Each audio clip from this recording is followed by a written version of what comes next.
Welcome back to my channel for a special Human Design Transit Report. Today is Thursday, April 20th, and a new transit starts on Saturday, the 22nd. So I wanted to make sure that you had the information for this ahead of time, so I'm shooting a special edition. Today, I also want to note that today we are moving into the sign of Taurus, and we have Venus, who is the ruling planet, and today I'm actually doing a ritual and teaching on Venus, welcome Venus, in my Becoming Sovereign Virtual Retreat Center.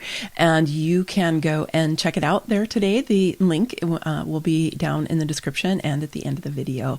And you can watch the replay if you aren't able to join us live. And I've been really enjoying having the opportunity of going through and talking about the planets in human design and how those influence you in your chart, and also how you can work with those energies when those energies are really lit up, as Venus will be during this time of Taurus. So let's go ahead and dive in.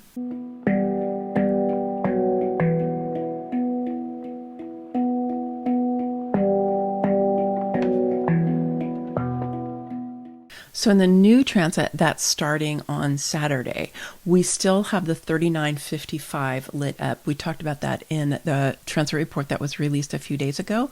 So you can go and check that out here if you want to find out more about that. But basically, this is the invitation for us to just really open to the possibility that we have what we need when we need to have it, and that we do not have to really believe that we have to accumulate in order to be safe, which unfortunately is what our consumer culture really kind of feeds us, right? Is that we have to have more. So it's a good opportunity to step out of that, free yourself from the tyranny of consumerism. We also have the Sun joining the North Node in the Gate 27.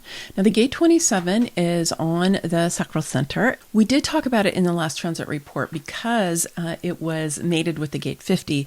And so I did talk about it a bit more last week. But the main thing here is just to know that this is a deeply nurturing energy, and it is about caring for, and we just want to watch out for codependence, because some of us who are caregivers, and we've had kids, we have aging parents, we've had siblings, whatever, people who need help with even our close beloveds, and it's great to be able to help people out. It's great to be supporting people, and it's wonderful to have an ethic of care and compassion and love, right? In the sense that we're in this together, which is a very tribal kind of energy. We just want to make sure that we don't overgive, right? We're not giving to our own detriment, which unfortunately a lot of women have been conditioned into for like millennia, which is that your needs don't matter. You have to pay attention to other people. You have to give all your life force to other people, right? To your kids, to your husband, to the lord of your manor. To the king, to the emperor, whatever, right? And so women have been really, really trained into that. And we are now helping to discharge that conditioning from the cells of our body. But it kind of it continues to hold sway over us sometimes. And it's often based in a lack of self-worth. A lack of really understanding that you matter, that you are valuable just because you're here, just because you exist. You don't actually have to prove it. You don't have to earn it. That you are just a valuable person, and you're lovable, and you're capable, and you don't have to overgive in order to gain other people's attention and approval. And so you want to just look out for that for yourself, and step into a full expression of caring and compassion. And I do think our world needs more of that, but from a really grounded and centered and nourished place. Because when you give from the overflow, it also, you get back, right? But when you give and you give and you give, and your well is dry and you're still trying to give, you're basically not doing a service to anybody.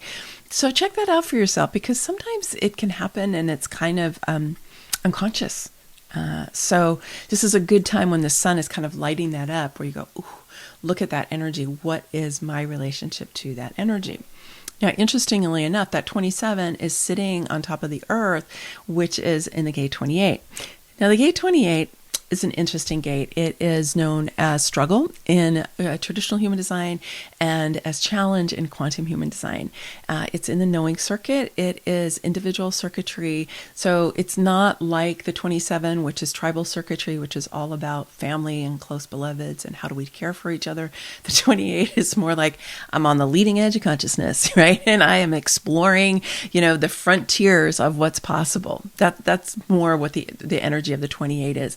Now, when we don't feel empowered or authorized in order to do that kind of exploration, then we can feel like life is really a struggle, and then we can fall into victim consciousness. So you want to watch out for that victim consciousness, which is the disempowered expression of that 28. And the fear of the 28, because it's a splenic gate, so it's going to have a fear. Its fear is that life is meaningless, right? So that's really that kind of sense that things are coming at you. You're at the mercy of things. You can barely, you don't have any agency in your life. You don't feel empowered in your life. You just feel like, things are pushing you around and you're kind of like, everything's hard. Everything's a struggle. Everything's difficult. Okay. So you want to check it out if you fall into that, and also notice if other people around you are falling into that, because this is going to be influencing everybody. And then the shadow expression of the 28 is when you use that victim consciousness to try to control other people, which is really kind of weird because victims can be very demanding and aggressive. They're like, life is really hard. You've got to give me whatever. You've got to take care of me. You've got to take care of this stuff because I can't do it, right? That's a shadow expression of that 28, right? Is when the victim decides to try to become empowered, but they don't move out of the victim. They just become an empowered victim. And so that's the shadow of the 28. So watch out for that in yourself and the people around you. Then the more awakened expression of the 28 is really to be looking at, where's my growth edge, right? Where's my growth edge? What is my inner guidance directing me towards? What do I feel this impulse to lean into? Even if there's part of your mind that's going, are you kidding? Really? You want to go there? But that's what it is, because it's coming from the knowing circuit. It's really out of the box energy. And I actually really like the 28. I have the whole 38 defined in my chart. I've had to do a dance with it. I've really had to learn how to work with the 28 because I don't know if I really had so much victim as I did feel at times like life was a struggle. Like things were just hard. And you don't want to give into that, even because here's the thing, life is challenging. Life is challenging. There's no way out of that. Yes, it's challenge, but suffering and struggle, that is optional because it's about your attitude. I love one of those things that Joe Dispenza says. I'm not going to quote it exactly, but it's something like life dishes up an unending stream of opportunities based as impossible situations, right? An unending string of opportunities, right? For growth, for development, for evolution, for growing our capacities and so on. And they come in the form of things that when we look at it, we go, really? Really that now? Yeah. And it can be more individual, like, a health challenge in your own life, or it can be more collective, like something that's happened like with COVID, right?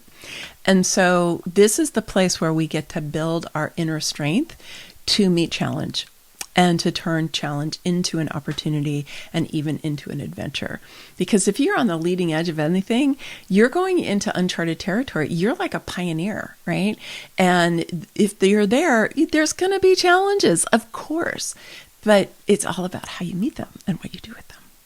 I also want to note that Venus, who's coming in as our ruling planet right now, has moved into the gate 35, which is on the throat. It's in the sensing circuit, and it's meeting its mate, the 36, which Neptune has been lighting up for quite a while.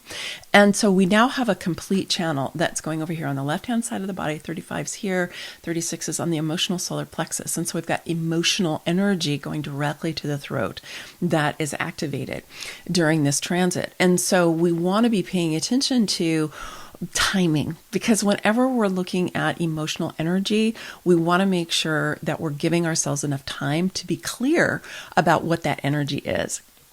So I like to think of this channel really as an exploratory, an adventurous channel, one that is looking at kind of like what's next. It's in the sensing circuit. It's right-brained energy.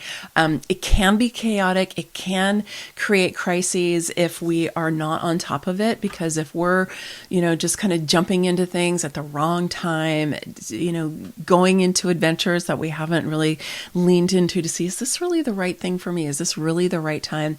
We can have challenges, right? We can have things that are pretty difficult. So we want to be able to embrace that spirit of adventure, the spirit of transformation, the spirit of expansion of what's possible, right? And that is in this channel as well. We just want to make sure you're doing it at the right time. And so Venus and Neptune together are dancing and saying, okay, how can we find the values and the spiritual enlightenment that's available to us through this 35-36 energy? So have a good time playing around with that, and notice if you or the people around you are starting to get jaded. They're kind of like, nothing really means anything anymore. Been there, done that, whatever. It's so boring. Oh, come on. I'm not going to do that again. Just that whole, yeah. And if you find that happening, just pop back into beginner's mind, pop back into innocence, be like, where is, the adventure, right? How can I have fun with this? How can I explore? How can it be exciting for me? And how, in doing that, can I kind of expand the sense of what's possible and bringing in this beautiful state of enthusiasm as you do it? All right. I hope that you will come and join me in the Becoming Sovereign Virtual Retreat Center for our Venus teaching for this month.